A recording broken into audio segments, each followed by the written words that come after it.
Hey people, welcome to the Run Testers. Kieran here, and this is our first run in the Allbirds Tree Flyer 2.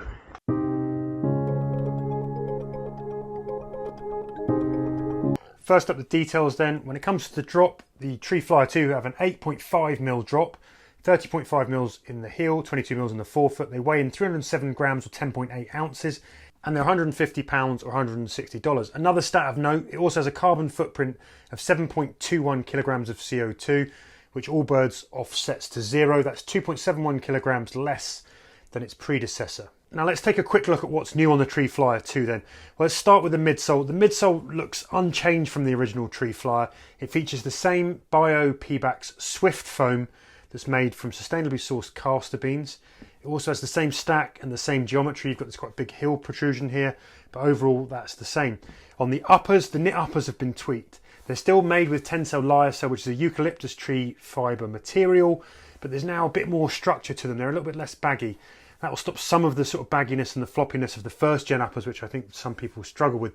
There are also more bio-based TPU skins here for extra support right around the toe. Inside there's also a merino wool lining in an effort to boost comfort. And the shoe still has a booty fit, and it's got a couple of pull tabs to help you wriggle them on, make those booty fits work.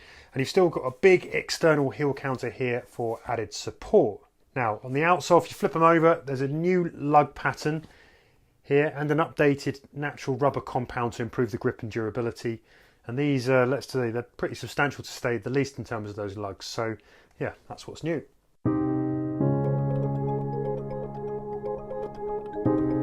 So a quick word on fit then. The Allbirds Tree Flyer 2.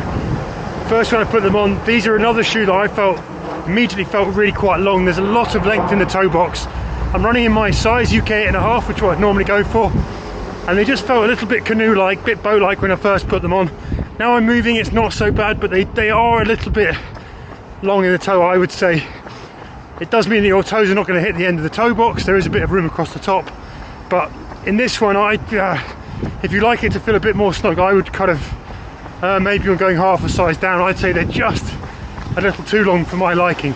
But yeah, overall, in this size, in my current size, they feel like a bit of a roomy fit. And I do think it doesn't necessarily feel like the whole shoe is coming with you all the time when you're picking your feet up. And that's definitely maybe having an impact on the ride. It just feels like the toes sort of stay a little bit after. And so for that, if you want something that's more compact, I think the benefit in going half a size down in these shoes. That's my initial reaction on these first run miles.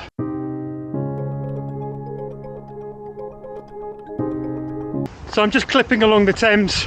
I'm about 5.5 miles into this first run in the Tree Flyer 2. So the first thing you really notice when you put these shoes on and start moving in them is that Swift foam, that plant-based kind of PBA foam, just isn't as soft, isn't quite as responsive, isn't quite as bouncy or springy as your classic foams that you're going to get from kind of petroleum-based foams. Now, we all know that it's a thing that, you know, all of these brands are trying to fix, to put extra performance into shoes that tread more lightly on the planet, or at least attempt to do so, or say they do so on the box. Now that doesn't mean you're getting an unpleasant ride, but this shoe definitely, for me, immediately I can sense it falls into that bracket of a shoe that if you're going to go out and clip along for up to 10Ks, nice and easy, not expecting too much performance, or you run once or twice a week and you just want a shoe that's going to do a job, or you want something that maybe will cross over from being, you know, hit sessions in the gym up onto the treadmill or come out and do a few miles. This is where these shoes still sit. They're still in that bit.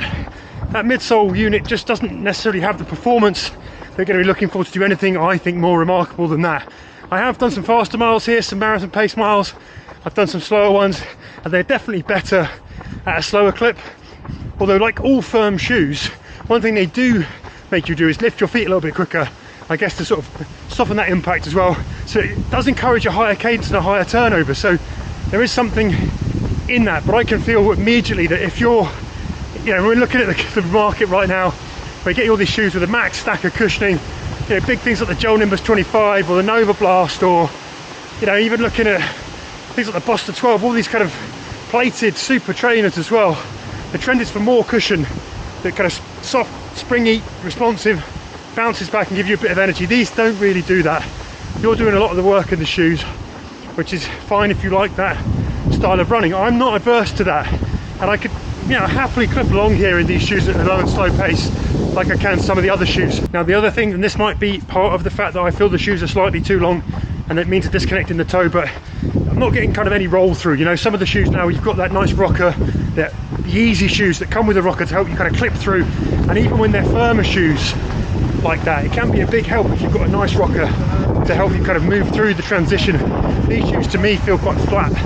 There's not a lot of that assistance coming from the rocker. You sort of land mid to heels on them at the moment, and yeah, and then you've just got to do the work to pick the feet up and go. So yeah, so overall I'm not feeling like you're getting much back from the overall geometry of the shoe in terms of helping you move forward. The counterpoint to that though is they have got a nice wide base. They are very stable. You know, there's a nice cradled bed under the foot. There is some softness in the footbed. It does feel like the foot's being held nicely there in one place, and so stability on these shoes is pretty good. It's been good so far, even on some sort of light off roads that I've done as well as on the road. So I think I've isolated what it is about these shoes that just make them feel just a little less comfortable. And they've got a lot of overlays around the toe box and in that kind of toe unit. They've also got a merino wool lining to the shoe, but if your feet kind of rise up and touch, you can almost feel it's not plastic because it's a kind of a sort of plant-based TPU, I believe, but it touches those overlays. It just feels a little bit cheap. I don't know, just a little bit uncomfortable. It's just not got that plush comfort that you'd kind of expect from a shoe that's going to be a happy cruiser, I think, like this shoe. That's the kind of bracket I would put it in.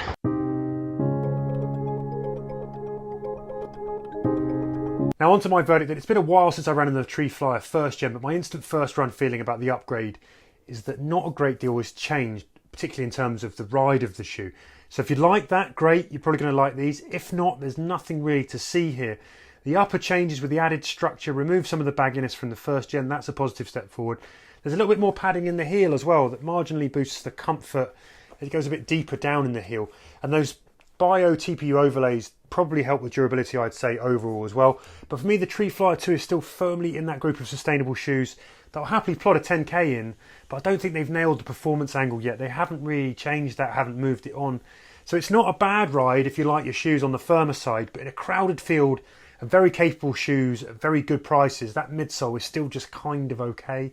There's nothing really remarkable here in terms of the shoe's performance. And if I'm honest, I'm not sure Allbirds has done enough to move things forward in terms of that performance from the first gen to the second gen.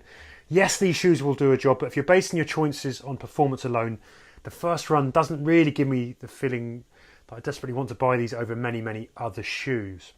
So there you have it. That's our quick first run, sort of rapid response to the Allbirds Tree Flyer from about 6 miles. I hope you found it informative and helpful.